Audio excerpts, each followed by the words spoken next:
હવે આપણે અહીંયા ગિરિરાજની પરિક્રમા કરવી છે. ગિરિરાજના સ્થળની પરિક્રમાની જો તમને વાત કરું એના કરતા પરિક્રમાનો લાભ આપી આપણે વિધ કરીએ.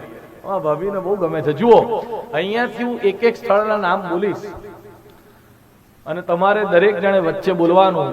ગિરિરાજ ધરણ શ્રીજી તમારે શરણ, ગિરિરાજ શ્રીજી તમારે શરણ, ગિરિરાજ ધરણ શ્રીજી તમારે શરણ, ગિરિરાજ શ્રીજી તમારે શરણ. સૌ પ્રથમ ગિરિરાજ ધરણ કી જયનો જય જયકાર કરતા જતીપુરાથી નીકળે છે. સૌથી પહેલા દંડવતી શિલા આવે છે.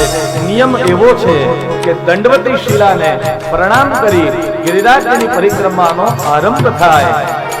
ગિરિરાજ ધરણ શ્રીજી તમારે શરણ, ગિરિરાજ ધરણ શ્રીજી તમારે શરણ.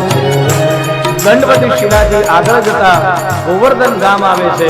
આ જ ગોવર્ધન ગામમાં પ્રભુ શ્રી કૃષ્ણના ચરણથી માનસી ગંગા પ્રગટ થયા છે. માનસી ગંગાને નમસ્કાર કરી અને ત્યાં આગળ શ્રી નંદદાસજી બેસતા હતા, જેમણે રૂપમંત્રીનો ગ્રંથ લખ્યો હતો અને ત્યાંથી પરિક્રમા આગળ વધે છે.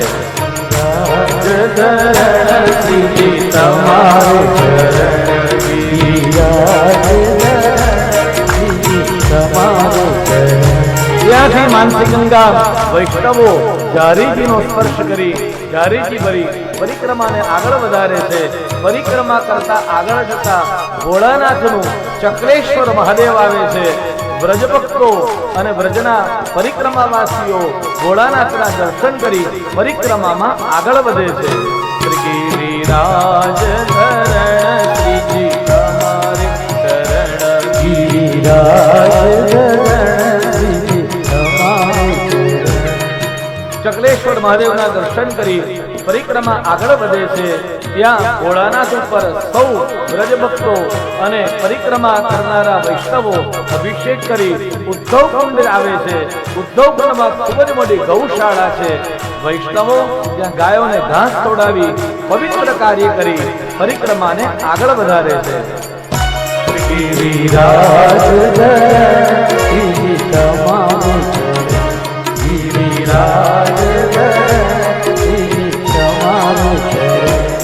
ઉદ્ધવકુંડની પરિક્રમા આગળ વધે છે અને પરિક્રમા આગળ જતા જતા રાધાકુંડ અને કૃષ્ણકુંડ બે કુંડ આવે છે અને ત્યાં રાધાકુંડ પર રાધાની સખીઓ સાથે ઉભા રહેતા પરિક્રમાવાસીઓ બરાબર એ જ સમયે ત્યાં બેઠા બેઠા રાધાજીનું સ્મરણ કરે છે અને સ્મરણ કરતા કરતા ત્યાં મહાપ્રભુજીના બેઠકજી છે ત્યાં જારીજીનો ચરણ સ્પર્શ કરી પરિક્રમાને આગળ વધારે છે.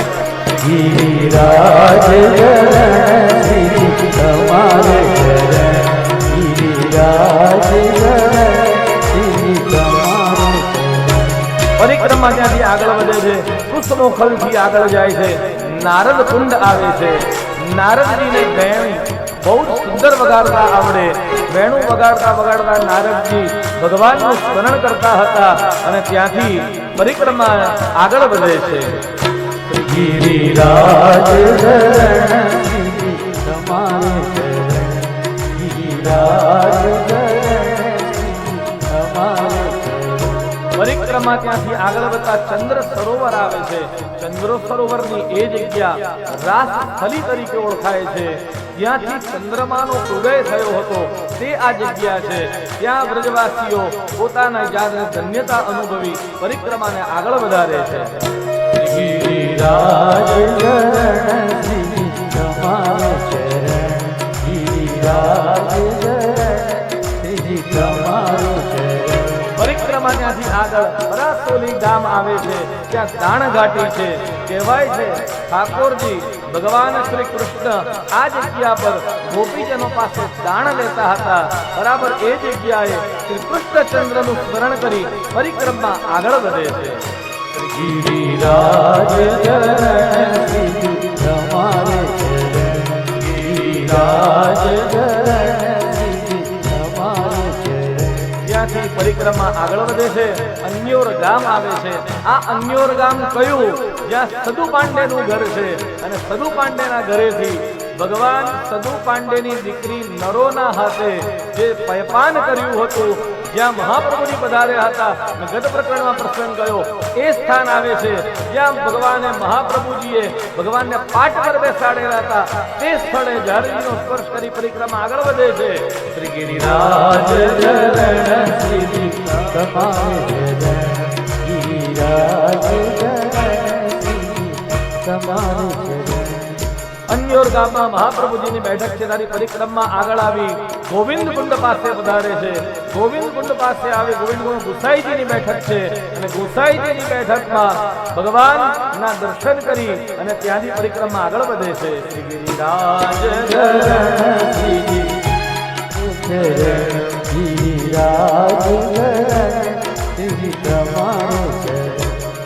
સુંદર મજાના ગુસાઈજીના આ બેઠકજીનો સુંદર પ્રસંગ છે. ત્યાં કૃષ્ણદાસ મેઘન આવ્યા હતા. કૃષ્ણદાસ મેઘન વારંવાર એવું પૂછ્યા કરે, તમે કયા કરો છો કે ગિરિકંદરામાં ભગવાન શ્રીનાથજી બાવા સ્વયં છે, મને શ્રીનાથજી બાવાના દર્શન તો કરાવો, એકવાર શ્રીનાથજી બાવાની ઝાંખી તો કરાવો. ત્યારે કે છે, ભલે મહાપ્રભુજી તમારે દર્શન કરવા છે, એક કામ કરો, પ્રભુ શ્રી કૃષ્ણનો જય જયકાર કરતા કરતા શ્રી કૃષ્ણ શરણમ બોલતા બોલતા અંદર પ્રવેશ કરો, તમને પ્રભુના દર્શન થશે. અને કૃષ્ણદાસ મેઘન મહાપ્રભુજીની આજ્ઞાથી શ્રી કૃષ્ણ શરણમ બોલતા બોલતા પ્રવેશ કરે છે અને ત્યાં તો સાક્ષાત ગિરિરાજથી શ્રીનાથજી બાવાના દર્શન થાય છે. ગિરિરાજ શ્રીજી તમારે શરણ, ગિરિરાજ શ્રી તમારે પરિક્રમા ત્યાંથી ગોવિંદ કુંડ પાસે આવે છે. ચૈતન્ય મહાપ્રભુજી આ જ જગ્યાએ મહાપ્રભુજીને ભેટ્યા હતા અને પરિક્રમાવાસીઓ આ સ્થાન ઉપર ગોવિંદ કુંડમાં સ્નાન કરે છે. શ્રી ગિરિરાજ તમારે ગિરિરાજ શ્રી તમારે મહાપ્રભુની બેઠકજીમાં ઝાડીનું સ્મરણ કરી પરિક્રમા આગળ આવે છે. પૂછરીકા લોઠા સુધી આવે છે. ત્યાંની પરિક્રમા ત્યાં આવી કેટલીક સખીઓ વ્રજની ભાષામાં એકબીજાને કહે છે કે લોઠા નામના જે વ્રજભક્ત બેઠા છે, અરીસખી પૂછરી, તું પૂછ એટલે નામ પડ્યું પૂછરીકા લોઠા. ગિરિરાજ શ્રી તમારે ગિરિરાજ શ્રી તમારે લોઠા નામના ગોપને ત્યાં પ્રણામ કરી યાદ કરી પરિક્રમા આગળ વધે છે. અહીંથી પરિક્રમા સુરભી કુંડ પહોંચે છે. અહીં ગિરિરાજ બાવાને 56 ભોગ અર્પણ થાય છે અને આ જગ્યાએ પરમાનંદદાસજી બેસતા હતા, જે પ્રભુનું નિત્ય યજન કરતા હતા. શ્રી ગિરિરાજ તમારે ગિરિરાજ આ પ્રમાણે સુરભી કુંડમાં 56 ભોગના ભગવાનને અન્નકૂટના અનુસર થયા. 56 ભોગ ધરાવે પછી વળી પાછા જતીપુરા ભગવાનની પરિક્રમા પધારે છે. સૌ વ્રજવાસીઓ પરિક્રમા કરી નવકોશી આ પરિક્રમા કરી પોતાનું દિવ્યતાનો અનુભવ કરે છે, પ્રભુની સાક્ષીનો અનુભવ કરે છે. મહાપ્રભુજી ગુસાઈજી ચૈતન્ય મહાપ્રભુજીના આશીર્વાદ લઈ પરિક્રમાને વિરામ આપે છે. શ્રી ગિરિરાજ તમારે શરણ, ગિરિરાજ તમારે ગિરિરાજ આ એક સુંદર મજાનો પ્રયત્ન કર્યો. આ સુંદર મજાના જે સ્થળો જે છે તે આ વ્રજની 9 કોસથી પરિક્રમા કરવા જાઓ, આટલા સ્થળો આવે એટલે આમાંથી જે કોઈ વ્રજ ગયું હોય, પરિક્રમા કરી હોય, એ લોકોનો અનુભવ ચોક્કસ હશે. અને બાકીનો અનુભવ આપણે હવે એનો ઠાકોરજીની કૃપાથી આપણે ભગવતજીને હૃદયથી પ્રાર્થના કરીએ કે આપણો આ મનોરથ ભગવાન પૂર્ણ કરાવે અને આપણે જઈશું.